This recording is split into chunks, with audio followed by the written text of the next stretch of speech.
Assalamualaikum warahmatullahi wabarakatuh. Saya Suci Prihatini dari kelas 11 Farmasi A.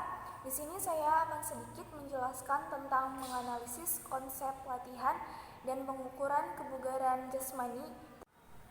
Kebugaran jasmani adalah kemampuan seseorang dalam melakukan aktivitas keseharian tanpa mengalami kelelahan, yang berarti dia masih memiliki cadangan atau sisa tenaga untuk melakukan aktivitas yang lainnya. Selanjutnya, ada beberapa hal yang perlu diperhatikan dalam kebugaran jasmani, yaitu persiapan. Di antaranya, 2 jam sebelum latihan kita harus sudah makan. Kedua, kita harus memiliki waktu tidur yang cukup.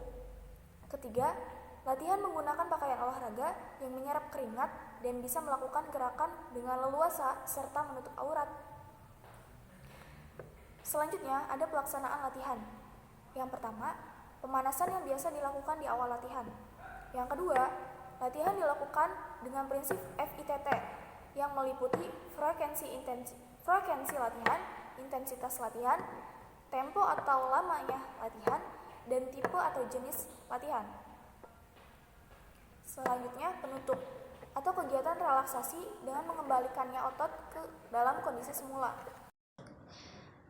Berikutnya, analisis latihan keseimbangan. Keseimbangan statik atau diam adalah kemampuan mempertahankan posisi anggota tubuh tertentu untuk tidak berubah atau tidak bergerak. Latihan keseimbangan dapat dilakukan dengan cara mengurangi atau memperkecil bidang tumpuan. Latihan dalam keadaan seimbang baik pada sikap berdiri, duduk maupun jongkok. Yang pertama, latihan keseimbangan dengan minim sikap pesawat terbang. Tujuannya melatih kekuatan otot-otot tungkai dan menjaga keseimbangan. Yang kedua, berdiri dengan satu kaki jinjit. Tujuannya melatih kekuatan otot-otot tungkai dan menjaga keseimbangan. Ketiga, latihan keseimbangan mengangkat salah satu kaki dari sikap kayang. Tujuannya melatih kekuatan otot-otot tungkai, punggung, dan lengan serta menjaga keseimbangan. Berikutnya, keseimbangan dinamik atau bergerak dalam kemampuan untuk mempertahankan tubuh agar tidak jatuh pada saat sedang melakukan gerakan. Yang pertama, latihan keseimbangan dari sikap berdiri, kemudian jongkok. Tujuannya melatih kekuatan otot-otot tungkai dan menjaga keseimbangan. Yang kedua, latihan keseimbangan dari berdiri dengan satu kaki dan kaki yang lain disilangkan di lutut. Yang ketiga, latihan keseimbangan dari sikap berdiri dilanjutkan berdiri. Yang keempat, latihan keseimbangan dari sikap duduk. Selanjutnya, analisis latihan koordinasi. Koordinasi adalah kemampuan seseorang mengintegrasikan berbagai gerakan yang berbeda di dalam pola gerakan tunggal secara efektif atau kemampuan tubuh untuk melakukan gerakan secara tepat, cermat, dan efisien.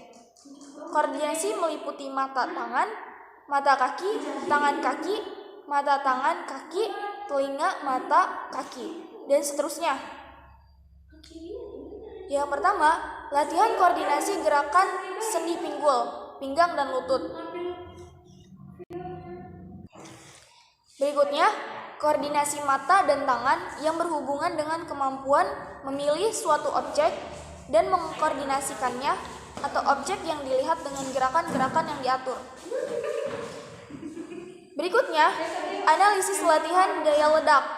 Daya ledak yaitu kemampuan seseorang menyerahkan atau mengeluarkan tenaga sebanyak-banyaknya dalam waktu yang sangat singkat. Jadi, daya ledak merupakan perpaduan antara kekuatan dan kecepatan yang dimiliki seseorang tertentu mempunyai kekuatan maksimal dalam melaksanakan gerakan sesuai kebutuhannya.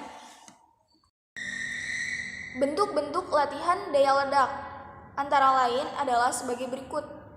Yang pertama, analisis melompat dengan 2 kaki untuk melatih daya ledak otot tungkai.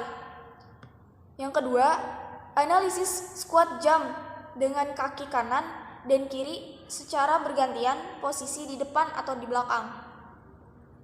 Yang ketiga, analisis lompat jongkok. Yang keempat, analisis angkat beban. Yang terakhir, mempraktikkan gerak kebugaran jasmani dalam bentuk bermain.